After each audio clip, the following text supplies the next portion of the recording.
ಇವತ್ತಿನ ಕಾರ್ಯಕ್ರಮದಲ್ಲಿ ಈ ಸಂವತ್ಸರದ ಮೊದಲ ಶನಿವಾರ ಇವತ್ತು. ಹಾಗಾಗಿ ಶನಿದೇವರ ಪೂಜೆಯನ್ನು ಯಾವ ರೀತಿ ಮಾಡಬೇಕು, ಜೊತೆಗೆ ಈಗ ಯಾವೆಲ್ಲ ರಾಶಿಗೆ 7.5 ನಡೀತಾ ಇದೆ, ಅವರು ಯಾವ ರೀತಿ ಪರಿಹಾರ ಮಾಡ್ಕೊಳ್ಬೇಕು ಅನ್ನೋದ್ರ ಬಗ್ಗೆ ಇವತ್ತಿನ ಕಾರ್ಯಕ್ರಮದಲ್ಲಿ ವಿಚಾರಗಳನ್ನು ಮಾಹಿತಿಗಳನ್ನ ತಿಳಿಸ್ಕೊಳ್ತಾರೆ. ಹಾಗೆ ಇದೇ ಏಪ್ರಿಲ್ 20ನೇ ತಾರೀಕಿಂದ ಜ್ಯೋತಿಷ್ಯ ಶಾಸ್ತ್ರದ ಕ್ಲಾಸಸ್ಗಳು ಶುರು ಆಗ್ತಾ ಇದೆ. 112ನೇ ಬ್ಯಾಚ್. ಇದುವರೆಗೂ 65,000ಕ್ಕೂ ಹೆಚ್ಚು ವಿದ್ಯಾರ್ಥಿಗಳು ಜ್ಯೋತಿಷ್ಯವನ್ನು ಕಲ್ತಿದ್ದಾರೆ. ಜ್ಯೋತಿಷ್ಯ ಅಂದರೆ ಏನು, ಹೇಗೆ ಉಪಯೋಗ ಆಗುತ್ತೆ, ಎಷ್ಟೆಲ್ಲ ಉಪಯೋಗ ಆಗುತ್ತೆ ಅಂತ ಪ್ರತಿನಿತ್ಯದ ನಮ್ಮ ಕಾರ್ಯಕ್ರಮದಲ್ಲಿ ತಿಳಿಸ್ಕೊಡ್ತಾ ಇದ್ದಾರೆ ಗುರುಜಿ. ನಿಮ್ಮ ಮನೇಲಿ ಕೂತು ಕೇವಲ 6,999 ತುಂಬ ಚಿಕ್ಕ ಮೊತ್ತ ಅಂತ ಹೇಳ್ಬೋದು. ಇದರಲ್ಲಿ ನಿಮ್ಮ ಭವಿಷ್ಯವನ್ನು ತಿಳ್ಕೊಳ್ಬೋದು. ಒಂದೊಳ್ಳೆ ಅವಕಾಶ ಇದೆ. ಇದೇ ಏಪ್ರಿಲ್ 20ನೇ ತಾರೀಕಿಂದ ಶುರು ಆಗ್ತಿರೋದು. ಸ್ಕ್ರೀನ್ ಮೇಲೆ ನಂಬರ್ ಕಾಣ್ತಿರುವಂತಹ ನಂಬರ್ಗೆ ನೀವು ಕಾಂಟ್ಯಾಕ್ಟ್ ಮಾಡಿದರೆ ಕ್ಲಾಸಿಗೆ ಜಾಯ್ನ್ ಆಗ್ಬೋದು. ಝೂಮ್ ಲಿಂಕಲ್ಲಿ ನಿಮ್ಮ ಮೊಬೈಲಲ್ಲಿ ನೀವು ಕ್ಲಾಸಸನ್ನು ಅಟೆಂಡ್ ಮಾಡಿ ವಿಚಾರಗಳನ್ನ ತಿಳ್ಕೊಳ್ಬೋದು. ಕಾರ್ಯಕ್ರಮದಲ್ಲಿ ನಮ್ಮ ಜೊತೆ ಇದ್ದಾರೆ ಪಂಡಿತ ದಿನೇಶ್ ಗುರುಜಿ ಅವರು. ಅವರನ್ನ ಕಾರ್ಯಕ್ರಮಕ್ಕೆ ಸ್ವಾಗತ ಮಾಡೋಣ. ಗುರುಜಿ ನಮಸ್ತೆ, ಕಾರ್ಯಕ್ರಮಕ್ಕೆ ಸ್ವಾಗತ. ಓಂ ಶ್ರೀ ಗುರುಭ್ಯೋ ನಮಃ. ಹರಿ ಓಂ. ಜ್ಞಾನಾನಂದಮಯಂ ದೇವಂ ನಿರ್ಮಲಸ್ಫಟಿಕಾಕೃತಿಂ ಆಧಾರಾಂ ಸರ್ವವಿದ್ಯಾನಾಂ ಹಯಗ್ರೀವ ಮುಪಾಸ್ಮಹೆ. ಓಂ ನಮೋ ಭಗವತೆ ವಾಸುದೇವಾಯ. ಓಂ ನಮೋ ನಾರಾಯಣಾಯ. ನಮಸ್ಕಾರ. ಗುರುಜಿ, ಇವತ್ತು ಹೊಸ ವರ್ಷ ಶುರುವಾಗಿ ಮೊದಲ ಶನಿವಾರ. ನಾರ್ಮಲ್ ಅಥವಾ ಏನಾದ್ರು ವಿಶೇಷತೆ ಅಂತ ಇದೆಯಾ, ಹೇಗೆ ಅಂತ ಹೇಳೋದು? ಯಾವಾಗಲೂ ನಾವು ಶನಿ ದೇವನ ಒಂದು ಆಧ್ಯಾತ್ಮಿಕವಾಗಲೋ ಅಥವಾ ಪೌರಾಣಿಕವಾಗಿ ಅಥವಾ ಶಾಸ್ತ್ರದಲ್ಲಿ ಅಂದರೆ ಜ್ಯೋತಿಷ್ಯ ಶಾಸ್ತ್ರದಲ್ಲಿ ಶನಿನ ಸ್ವಲ್ಪ ಹೆದರಿಸ್ತಕ್ಕಂಥ ಗ್ರಹ ಅಂತ ಮಾಡಿದ್ದಾರೆ. ಶನಿ ಗ್ರಹದಲ್ಲಿರ್ತಕ್ಕಂಥ ಶಕ್ತಿ ಸರಿಯಾಗಿ ಅರ್ಥ ಮಾಡ್ಕೊಂಡಿಲ್ಲ.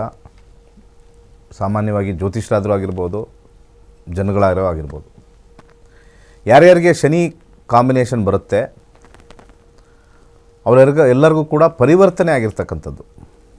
ಏಕೆಂದರೆ ಯಾವುದೇ ಒಂದು ಪರಿವರ್ತನೆ ಸಮಯ ತಗೊಳ್ಳುತ್ತೆ, ಇನ್ಸ್ಟೆಂಟಾಗಿ ಚೇಂಜ್ ಆಗಲ್ಲ. ಬುಧ ಅತ್ಯಂತ ಹತ್ರ ಇರ್ತಕ್ಕಂಥ ಗ್ರಹ ಸೂರ್ಯನಿಗೆ, ಅದರ ಕಾರಕತ್ವ ಪ್ರಕಾರ ಬೇಗ ಚೇಂಜ್ ಆಗುತ್ತೆ. ಶನಿ ಅತ್ಯಂತ ದೂರ ಇರ್ತಕ್ಕಂಥದ್ದು. ಸೂರ್ಯನ ಸುತ್ತ ಬರೋಕ್ಕೆ 30 ವರ್ಷಗಳು ತಗೊಳುತ್ತೆ. ಒಂದು ರೌಂಡ್ ಹಾಕೋಕ್ಕೆ 30 ವರ್ಷ. ಒಂದು ರಾಶಿಲೇ ಸಂಚಾರ ಮಾಡೋಕ್ಕೆ, ಒಂದು ಆಕಾಶದಲ್ಲಿರ್ತಕ್ಕಂಥ ಒಂದು ರಾಶಿ ಅಂತ ಕರಿತೀವಿ. ರಾಶಿ ಅಂದರೆ ನಕ್ಷತ್ರಗಳ ಪುಂಜ. ಅದನ್ನು ಕವರ್ ಮಾಡೋಕ್ಕೆ 2.5 ವರ್ಷ ಬೇಕಾಗುತ್ತೆ. ಸೊ ಇಂಥ ಒಂದು ಕಾಂಬಿನೇಷನಲ್ಲಿ ಅದರ ಕಾರಕತ್ವ ತಗೊಂಡಾಗ ಇದು ಸ್ಲೋ ಅಂತ ಹೇಳ್ತಾರೆ, ಅದು ಫಾಸ್ಟ್ ಅಂತ ಹೇಳ್ತಾರೆ, ಅಷ್ಟೇ, ಇನ್ನೇನಿಲ್ಲ. ಅನೇಕ ನಮ್ಮ ಜೀವನದಲ್ಲಿ ಬರ್ತಕ್ಕಂಥ ವಿಚಾರಗಳಲ್ಲಿ ಬೇಗ ಮಾಡ್ತಕ್ಕಂಥ ವಿಚಾರಗಳು ಇದೆ, ನಿಧಾನ ಮಾಡ್ತಕ್ಕಂಥ ವಿಚಾರಗಳು ಇದೆ. ಈಗ ಊಟ ಬೇಗ ಮಾಡಬೇಕು, ಟೈಮ್ ಪ್ರಕಾರ ಮಾಡಬೇಕು. ಎಲ್ಲೋ ಬಂಡವಾಳ ಹೂಡಬೇಕು, ಯಾರಿಗೋ ದುಡ್ಡು ಕೊಡಬೇಕು, ಎಲ್ಲೋ ಜಮೀನು ತೊಗೋಬೇಕು, ಎಲ್ಲೋ ಒಂದು ಕಡೆ ಹೋಗಿ ಬಿಸ್ನೆಸ್ ಸೆಟಪ್ ಮಾಡಬೇಕು. ಅದು ಸ್ವಲ್ಪ ಯೋಚನೆ ಮಾಡಿ ನಿಧಾನ ಮಾಡಬೇಕು.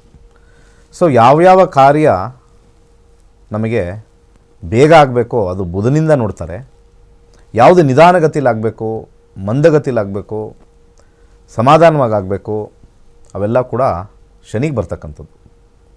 ಅದಕ್ಕೆ ಕಾರಕತ್ವಗಳಲ್ಲಿ ಬಿಲ್ಡಿಂಗ್ ಕನ್ಸ್ಟ್ರಕ್ಷನ್ನ 2 ಗ್ರಹಕ್ಕೆ ಕೊಟ್ಟಿದ್ದಾರೆ.